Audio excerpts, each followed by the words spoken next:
Now let's begin by telling you that the Borno State Governor, Babagana Zulum, has voiced strong concerns over the proposed tax reform bill, warning that it could have devastating consequences for the northern region and other parts of the country. Zulum criticized the speed with which the bill is progressing through the legislative process, drawing comparison to the petroleum industry bill, which took nearly 2 decades to pass. The governor alleged that the bill is structured to disadvantage certain regions of the country. Zulum further alleged that some individuals might be influencing President Bola Tinubu into believing that the North does not support his administration.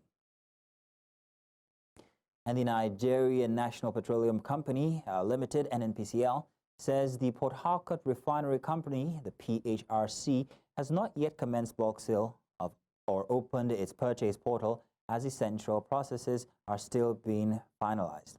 NNPCL Chief Corporate Communications Officer Olufemi Soneye disclosed this in a statement on Friday. He stated that the products the refinery currently sells originate from the Dangote refinery, and it includes applicable fees by the Nigerian midstream and also downstream petroleum regulatory authorities. The company also advised the public to disregard any misleading information regarding pricing and notes that official announcements will be made if and when price review occur. This clarification comes amid public anticipation of the PHRC's full-scale operations as the company works to streamline its processes. Meanwhile, the National Civil Society Council of Nigeria has commended the Nigerian National Petroleum Company Limited for the commencement of operations at the long moribund Port Harcourt Refinery. The executive director of the group made this known during a news conference in the nation's capital, Abuja, where he called on the management of the Nigerian National Petroleum Company Limited to work towards completing the repairs of the Warri and Kaduna refineries.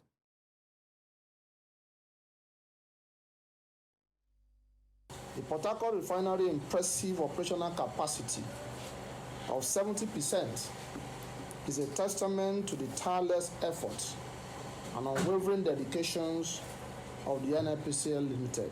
Additionally, the Council urged NNPCL Limited to work tirelessly towards the resumptions of production at the Kaduna and Warri refinery, as this will further boost Nigerian refining capacity and reduce reliance on imported petroleum products. The federal government has increased the single-digit loan access for small businesses to 5 million naira, aiming to drive inclusive economy growth. The Bank of Industry, the BOI, will disburse 75 billion naira to micro, small, and medium enterprises at a 9% interest rate. This initiative expects to create thousands of jobs and boost business operations. The government emphasizes supporting MSMEs, recognizing them as the backbone of the Nigerian economy. Now, over 800,000 Nigerians have already benefited, with a focus on inclusivity for youth, women, and physically challenged. The loan tenure is 3 years, and applicants can access the funds directly from BOI without intermediaries. And now to further discuss this, I'm joined by Dr. Femi Egbeshola, President Association of Small Business Owners of Nigeria.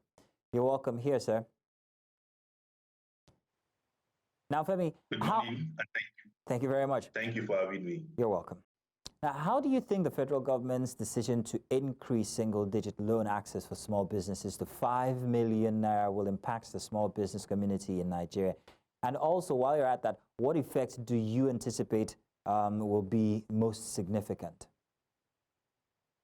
Well, to start with, I think we need to commend the federal government for choosing to increase the fund to 5 million at this time. Some of us have been advocating for this, that 1 million naira may not really do much with the ongoing inflation rate in the country and other challenges that small business owners have in this time. So it's a good news for us. And for the impact, it really is going to have a lot of impact because many of our members no longer have access to finance through the commercial banks because of the very high interest rates of the bank loans. So this comes to us at a very cheap rate and it is affordable for us. And we believe that it is going to create a lot of jobs. It is going to create a lot of jobs because it will increase our productivity It will help us be more competitive. It will help us have more fun to do our businesses, which will in return create more indirect jobs too, and at the same time to help us be able to take our products outside Nigeria to compete globally with the new fund that will be having access to. All right, Femi, 75 billion naira.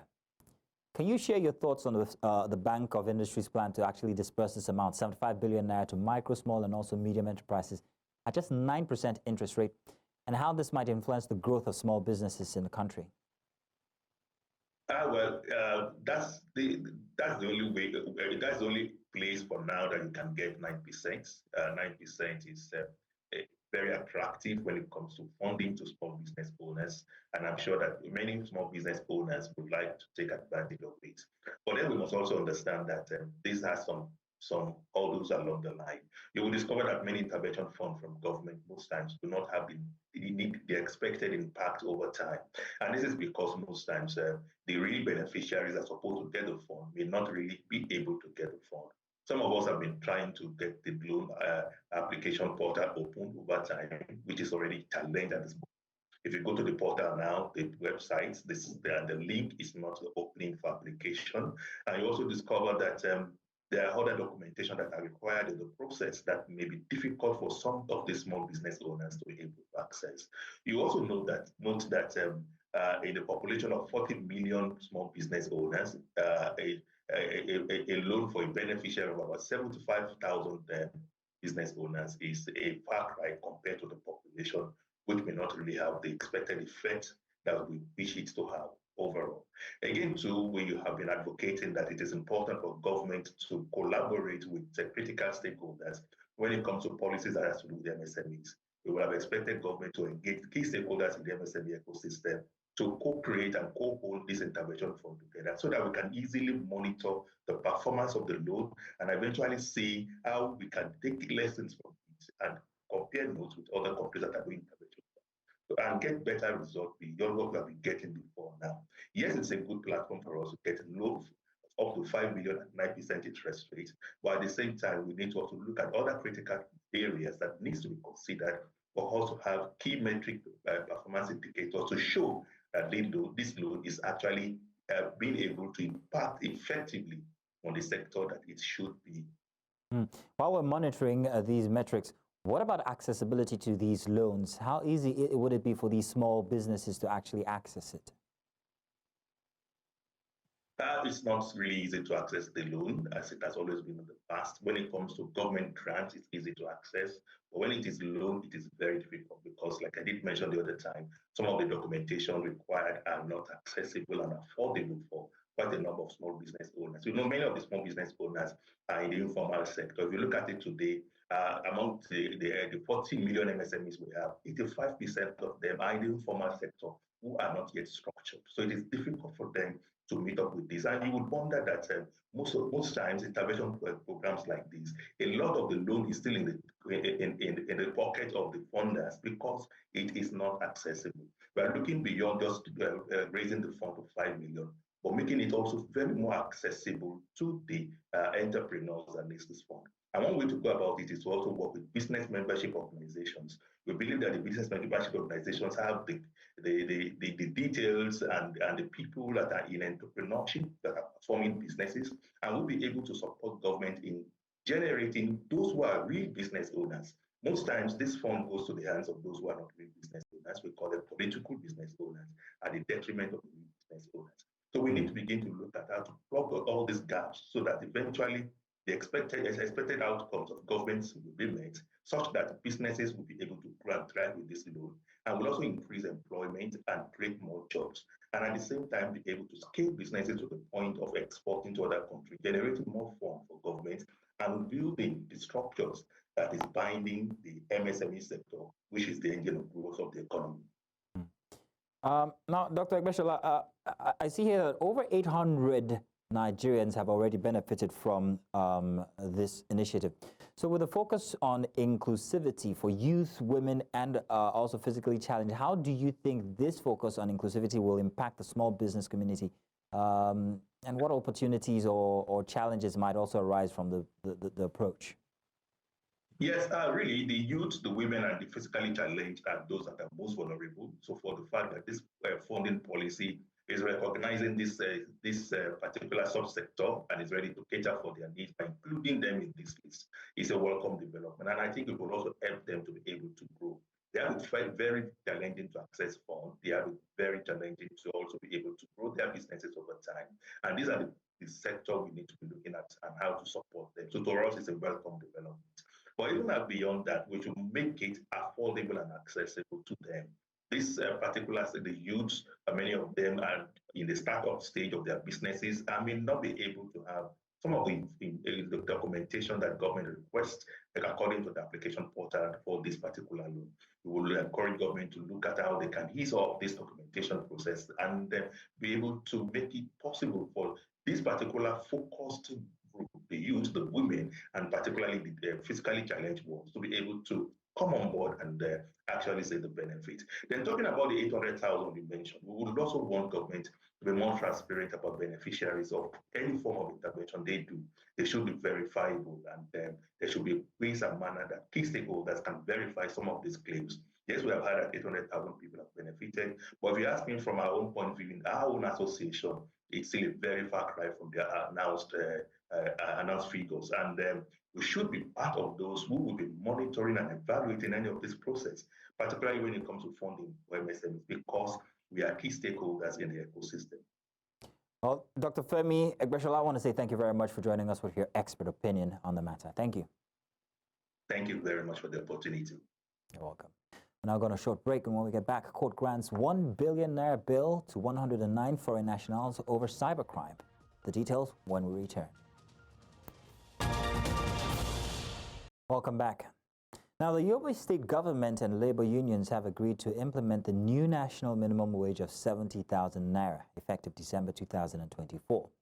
This agreement was reached after extensive negotiations and a significant win for workers in the state. Yobe State workers will not participate in the nationwide strike thanks to this agreement. The implementation committee, constituted by the state government, has ensured that workers' welfare is safeguarded. Yobe State NLC Chairman Mukhtar Tabutu has assured workers that they will not join the strike, and the agreement has been signed by top government officials and labor leaders. Now, the Nigerian Army has released investigative journalist Fisayo Soyombo. One of Soyombo's lawyers, Abimbola Ojenike, confirmed to newsmen in a telephone interview that he was released shortly after 7 p.m. on Friday. Ojenike clarified that they are attempting to find a way out of the cantonment after Soyombo was just released a few minutes ago. The Foundation for Investigative Journalism disclosed on X that Soyombo had been in Army custody for the past 3 days. Earlier, the acting deputy director of 6th Division Army Public Relations, Lieutenant Colonel Danjuma, had confirmed Soyombo's arrest. In a statement on Friday, Danjuma said Soyombo was apprehended at an illegal oil bunkering site. The Nigerian Army Headquarters Department of Army Operations has underscored the need for its officers to consistently avail themselves of training opportunities for contingency planning. This was made known by the Army Chief of Operations, Major General Benson Sinjen, at the 3rd Armored Division in Jos, Plateau State, during a one-day sensitization lecture on drafting, campaign, and contingency planning. Our correspondent, Chizoba Nyanwe, was there for News Central and now reports.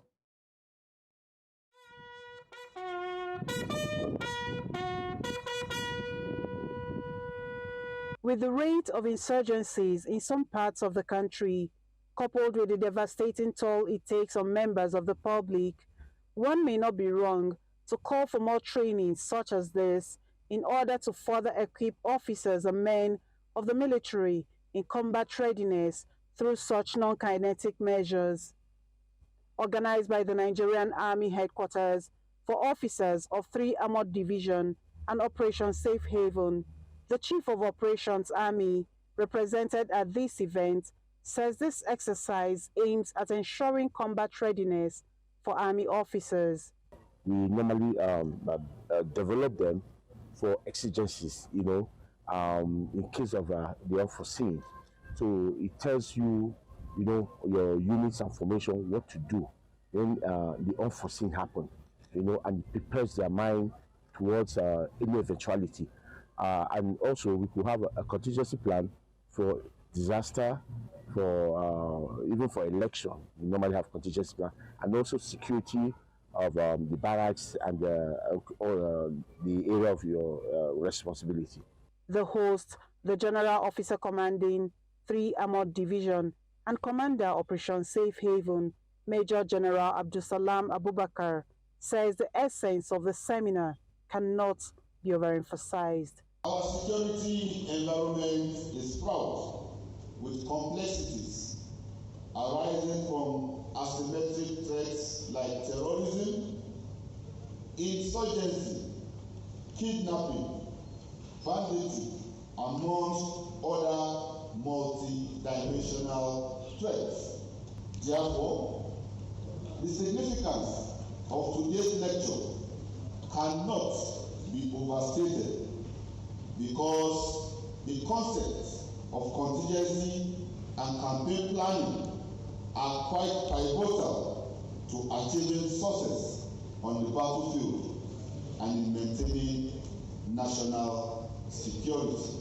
Now, with this seminar that has come to a close, one would expect that the deliveries of the Nigerian Army will be improved upon in its operation combating insurgency, not just in Plateau State, but in Nigeria as a whole. From the 3-Division Maxwell Kobe Cantonment for News Central, Chizoba Anyoe.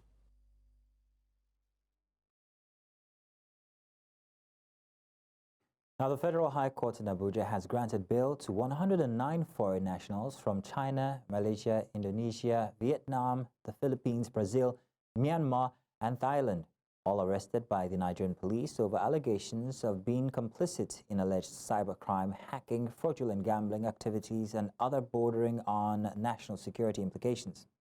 The trial judge, Justice Ekirite Akpan, approved the bail conditions and adjourned the case to February the 27th, 2025 for trial. Ahmadin Uyi reports. All attention now shifted to the arraignment of about 109 foreign nationals apprehended by the police at the Uye district in Abuja for crimes bordering on advanced fee fraud, cybercrime, extortion, online gambling, and online hacking. The case, which was delayed because of the absence of an interpreter, finally commenced with a ruling on the bail application made by the trial judge. The counsel to the accused gave highlights of the bail conditions. Well, one of the conditions is that they should get a 1 billion naira bond, then 5 shorties who will deposit their passport, those that have landed property with a building, and then also that the shorties will deposit their own international passport. So I think it's adequate enough to ensure that they attend their trial, and to me it's fair in view of the circumstances of this case. He described the conditions as not beyond the reach of his clients. We are ready to meet up the condition of the bail so that they can come out, so that we can profile them and ensure that they will take proper brief to conduct the trial.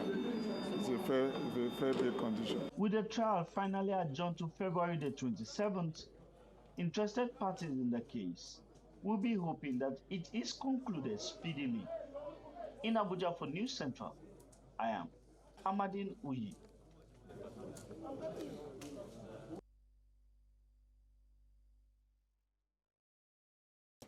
Justice James Omotosho of the Federal High Court Abuja has discharged and acquitted no fewer than 50 persons alleged to be members of the proscribed indigenous people of Biafra of allegations bordering on terrorism.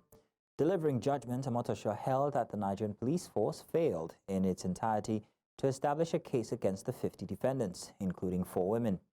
Justice Omotosho, who upheld the no-case submission of the defendants, said that the prosecution failed to adduce any credible evidence linking the defendants with the allegations they were charged with. The judge consequently struck out the 3-count charge preferred against the defendants. The Inspector General of Police had sued the 50 defendants. Now, legal experts in Nigeria have called on the media to work together with the judiciary to improve the country's judicial system. This was the conclusion of legal professionals and media experts at an annual lecture themed "The Judiciary as the Last Hope of the Common Man, Media and Legal Perspectives." Central's Somolola Ololade has more in this report. The judiciary plays a crucial role in every society, especially as it provides an avenue for the marginalized to seek justice against individuals, government or corporation. However, the relationship between the judiciary and the media continues to play a pivotal role in seeking justice, hence an annual lecture bringing together media and legal professionals to discuss the way forward. Lawyers, yes, you are defending your clients. There must be a limit that you don't go below. You must not sabotage the Nigerian laws. You must sabotage the Nigerian constitution in the name of defending a client. Then even those of us that are journalists, we shouldn't be in all politicians' books. We must be able to stand up anything that's going to jeopardize or cause chaos in our country. We must not go below it. While the judiciary is regarded as the last hope of the common man because of its role in safeguarding the citizens against abuse and misuse of power, legal luminaries, however, think otherwise. The common man does not have the wherewithal, the economic wherewithal to go to court. The common man simply says, God did when you offend him. Whereas a rich man will say, we'll meet in court. And when the government feels harassed, either by the media or the human rights community, the government will tell you, go to court. But for the ordinary people, they don't go to court. They can't go to court. Today in Nigeria, the estimation of the judiciary appears to be low. We need to work together. Let the media, highlight the good aspect of the job, the judgment that they are doing. Why, as much as possible, you have to criticize those that are bad so that they can improve. But don't let us continue to judge the entire judiciary of the state with the standard of 2 or 3 or 4 of them that are bad. It was a general consensus at the lecture that media practitioners must promote the judiciary through accurate analysis of court proceedings, lectures and conferences on judicial matters, and investigative journalism. In Lagos for News Central, I am Omolola Ololade. And away from that now, the Kano Electricity Distribution Company has commenced installation of over 4,000 prepaid meters for Band A and B customers. This is part of the federal government's Meter Acquisition Fund initiative to close the metering gap. KEDCO has engaged approved vendors to provide and install meters which are free for beneficiaries. This move aims to ensure cost recovery and end estimated billings. Nigeria still faces a significant metering gap of about 7 million, but this initiative is a step toward addressing the issue. KEDCO will determine the beneficiaries of this scheme, which is part of efforts to ensure the growth and sustainability of the power sector. Now, in a country where electricity remains a luxury for many, a beacon of hope is shining bright in Ogun State, Nigeria. A groundbreaking initiative that's empowering 50 women entrepreneurs with solar-powered smart retail kiosks is set to bridge the energy gap and transform lives. Our correspondent, Igbalani Omoni, has the story. Ijebu-Ode, with a population of over 200,000, has a significant number of women, 52%, driving the local economy through small-scale trading. However, they face a major hurdle: limited access to electricity. I tried Zobo business, but I had to pack it up because of the power supply. The power supply is not encouraging. For days, there won't be light, and the Zobo, if it's not cold, people won't buy. Despite being connected to the national grid, Ogun State's power generation is limited. According to the National Bureau of Statistics, the state produces only 300 megawatts daily, struggling to meet the needs of its 5 million residents. But there is hope on the horizon. The Neighbors Shop, a digitized solar power smart kiosk pioneered by the Adiola Aziz Community Care Foundation and supported by the Bank of Industry. What Neighbors will provide for them is the kiosk, the products, the freezer, the panel, the battery, and of course the tablets. So, and even going forward, it will be coming with a POS. Before you make sales, you have to check your customer ID, just like the supermarkets. You check your customer ID, be sure it's your ID, and start making sales. Everything that is in your kiosk is already in your system. If a customer wants to buy, they can check the price. Even if it is a new product, they just input, search the name of the items, and it will pop up. All the associates need to do is get to their kiosk. We train them before, give them 3 days, at least 3 days training. It's a model that seeks to transform the informal sector into a formal one through digitization. We are about empowerment on a sustainable basis. We've seen various kinds of empowerment for women, but have our women been lifted up? And everywhere you go to, everybody's selling these things out. But if we formalize it for them, right, and people also invest in it. Right now we're starting with Ogun State. Do you understand what I'm saying? Because, like I said, we've done 50. 50 doesn't even scratch the surface. We need to do more. Solar Kiosk is not only providing electricity, but also empowering the women of Ijebu-Ode and its environment. We are not only reducing the environmental footprint of this project, but also ensuring that women in even the most remote areas can access consistent and affordable power to support their businesses. Let us envision a future where every woman, regardless of her background, has access to opportunities that enable her to thrive. And despite the fact that we look down on them like what they're doing is nothing, they're able to get their kids off to college. They're able to sustain their family. Nigeria has made significant progress in increasing access to electricity, but there is still much to be done. For now, the women of Ijebu-Ode continue to thrive thanks to the solar kiosk.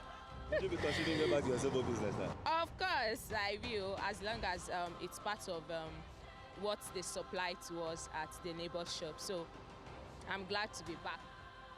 In Ijebu-Ode, Ogun State, for News Central, I am Igbalani Omani.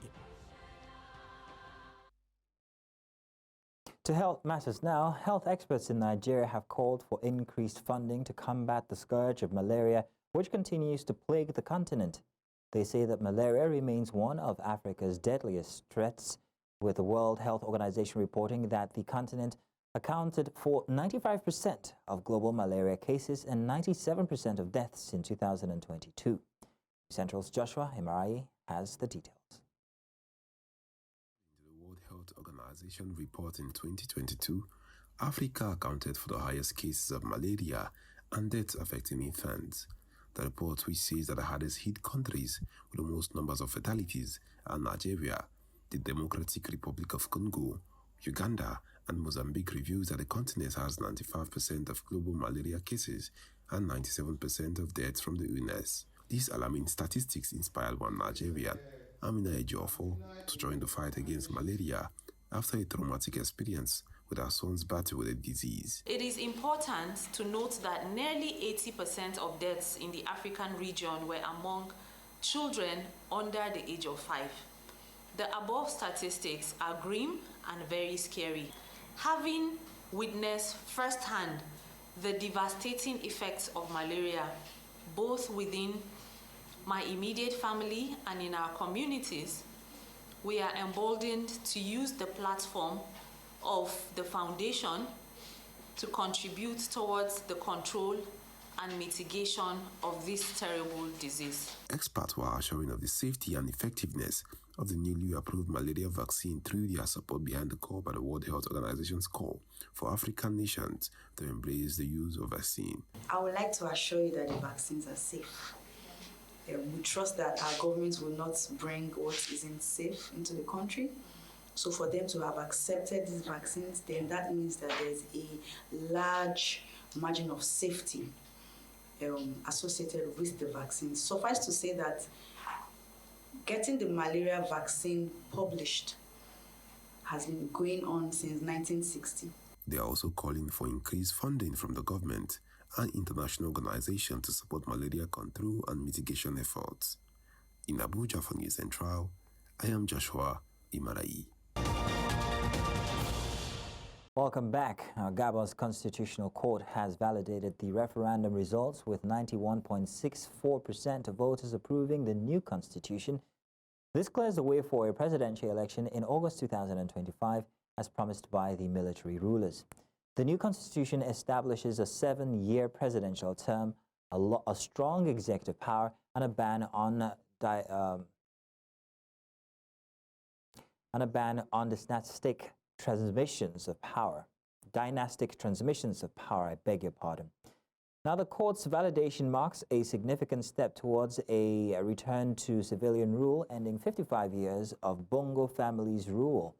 The military rulers have vowed to hand power back to civilians, with transitional President General Brice Oligui Nguema expressing interest in running for president.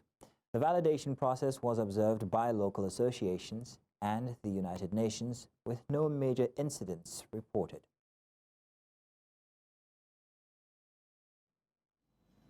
La Cour proclame le référendum du 16 novembre 2024 sur le projet de loi portant constitution de la République gabonaise a donné les résultats globaux suivants.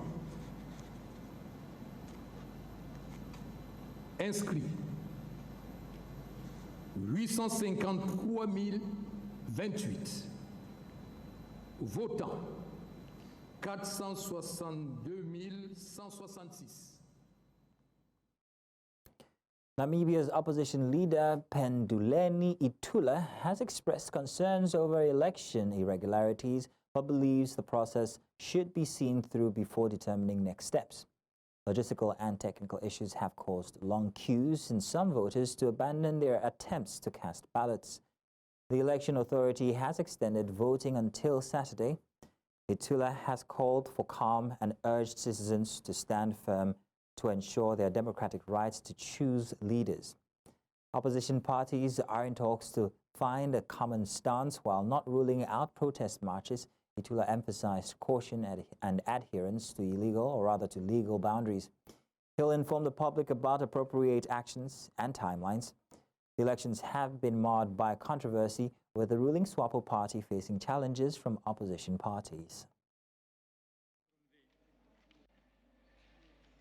I am not, and we are not saying that we approve of the process that has been instituted. Neither does it mean that we have actually cast away our rights at a later stage, if necessary, to consider questioning that process. But for the citizens, I would suggest that you carry out the process as the Electoral Commission of Namibia suggests. Many of you would be so frustrated as seeking other alternatives. I beg you to maintain a cool approach to these events, to remain calm as citizens. Namibia has never been known for anything else other than peaceful coexistence. In other jurisdictions, this situation would have been extremely explosive, and I really commend the youth of this nation that stood firmly in those queues, patiently, and some of them went to cast their votes, others did not. Now, still in Southern Africa, South Africa's police minister has pledged to rescue all the people still trapped in an abandoned gold mine in the northwestern town of Stilfontein as soon as possible. Senzo Mchunu said the exact number of people underground is still not known. The authorities have been stationed for weeks outside the abandoned pit in Stilfontein, about 150 kilometers southwest of Johannesburg, intermittently blocking locals from sending down food and water to try to force the miners out.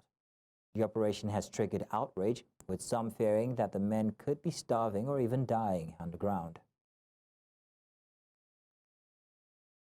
But that is also that police, South African police, in doing their job here, which has now been backed by the court, they are acting in a manner that is not consistent with human rights provisions and prescriptions. Is not true. Is not backed by any evidence. Is not. Is not. That is the finding of the court. But that is also our operational knowledge. And we don't intend to do that. There are two things that police observe all the time when they act. It's the Constitution, it is the law. And what are the principles? Right to life. So when people here in Stilfontein make statements, strong statements about the right to life, we agree. You mustn't be under the impression that police are not agreeing. We agree. You are saying what we are saying, what is governing us as police. So there's nothing new.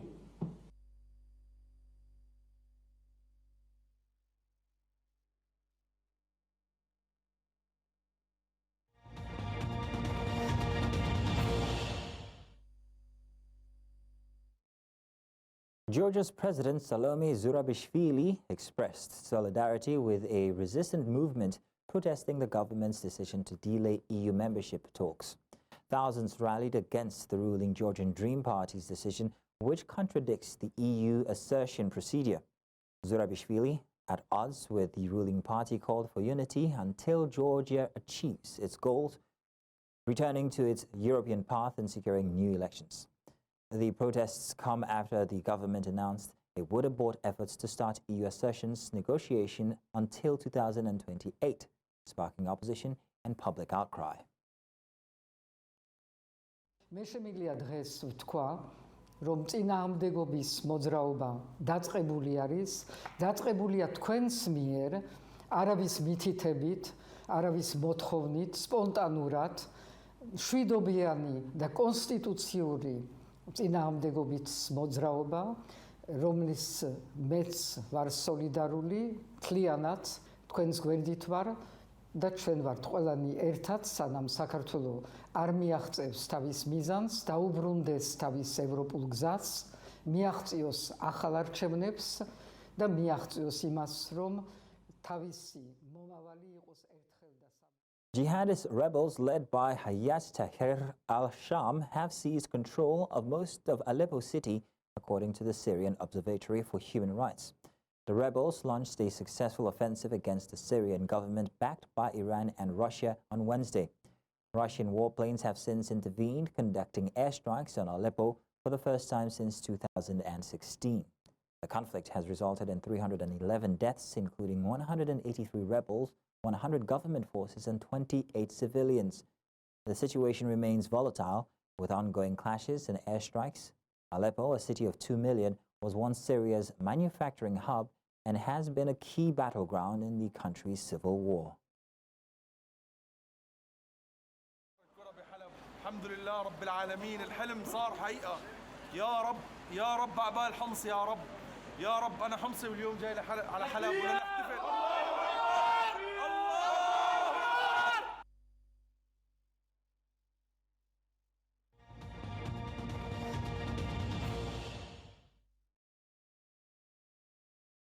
Now, the governor of the Central Bank of Nigeria, Olayemi Cardoso, has revealed that the country lost more to foreign exchange subsidy than it spent on fuel subsidy.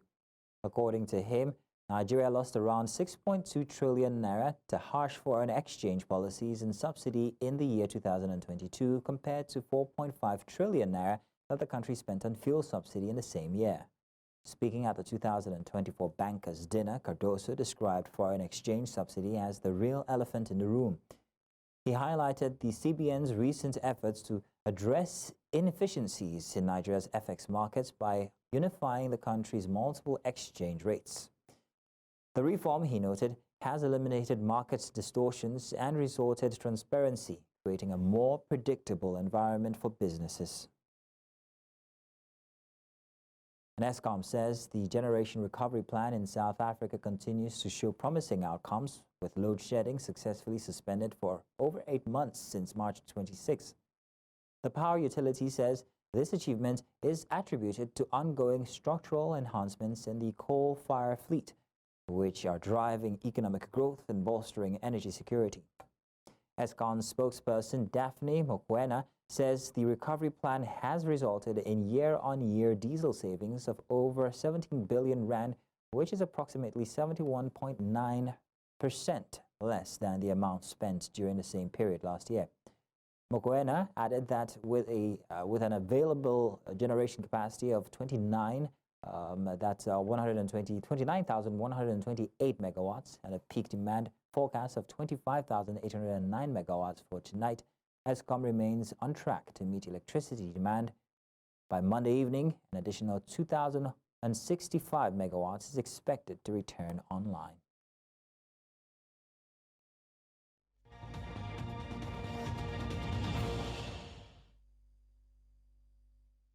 Sports now. El Kanemi Warriors FC suffered an alarming and armed robbery attack in the early hours of Saturday along Jos Bauchi Express Road.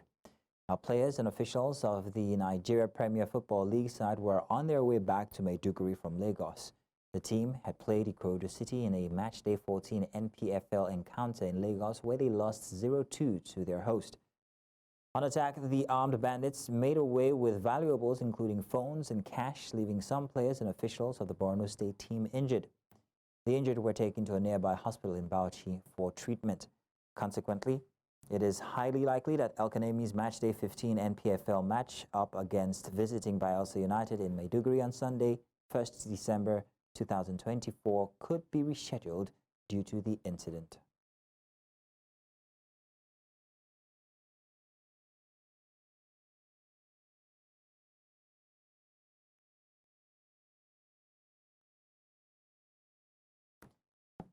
And that's it for the news this afternoon. But before we go, let's take another look at some of the stories that we brought your way.